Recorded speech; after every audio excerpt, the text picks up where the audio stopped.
Assalamualaikum warahmatullahi wabarakatuh. Bayangkan, walaupun jadi orang terakhir keluar dari neraka, Allah tetap hadiahkan syurga 10 kali lebih besar dari dunia. Inilah kisah sebenar rahmat dan keampunan Allah. Tak pernah ada noktah. Inni la'a'lamu akhira ahli an-nari khurujan minha wa akhira ahli al-jannati dukhulan.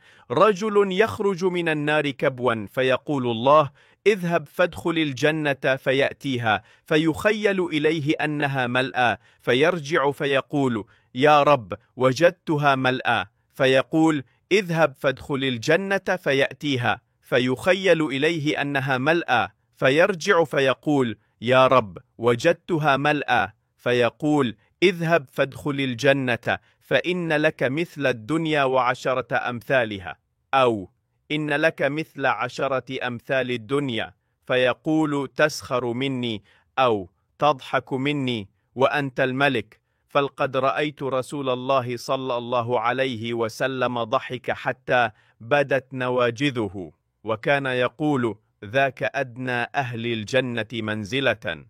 Maksud hadis, sesungguhnya aku mengetahui siapa penghuni neraka yang terakhir akan keluar darinya dan penghuni syurga yang terakhir akan masuk ke dalamnya, iaitu seorang lelaki yang keluar dari neraka dalam keadaan merangkak.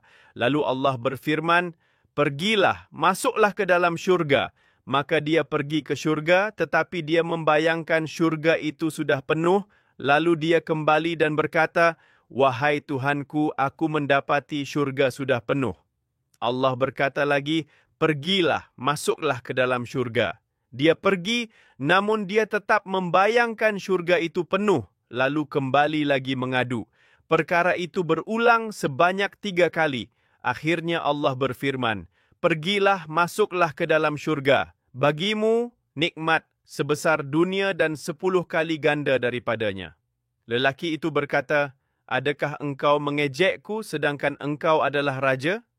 Rasulullah SAW tersenyum hingga nampak gigi gerahamnya dan baginda bersabda, itulah penghuni syurga yang paling rendah kedudukannya.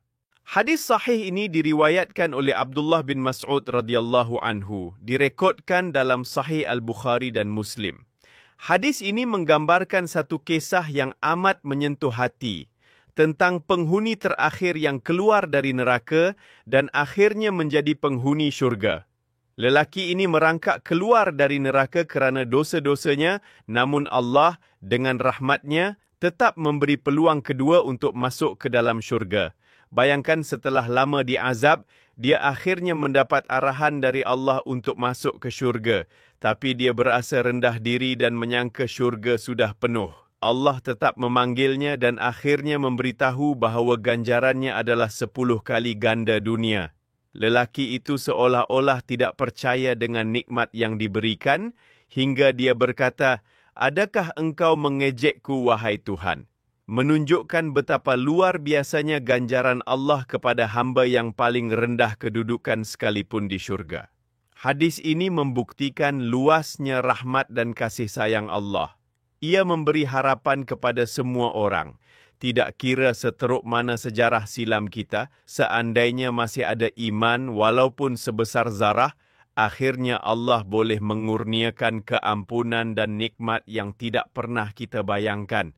Dalam konteks kehidupan hari ini, ramai yang rasa kecewa, putus asa atau terlalu rendah diri kerana dosa-dosa silam. Jangan pernah berputus asa. Selagi hayat masih ada, kembalilah kepada Allah, teruslah memohon ampun dan berusaha memperbaiki diri. Kisah ini juga mengingatkan kita bahawa rahmat Allah sentiasa mendahului kemurkaannya dan nikmat syurga itu lebih hebat daripada segala-galanya di dunia. Jadikan kisah ini motivasi supaya kita tidak pernah berputus asa dalam mencari redha Allah dan sentiasa berdoa agar ditempatkan di syurga, walau sekecil mana sekalipun amalan kita. Wassalamualaikum warahmatullahi wabarakatuh.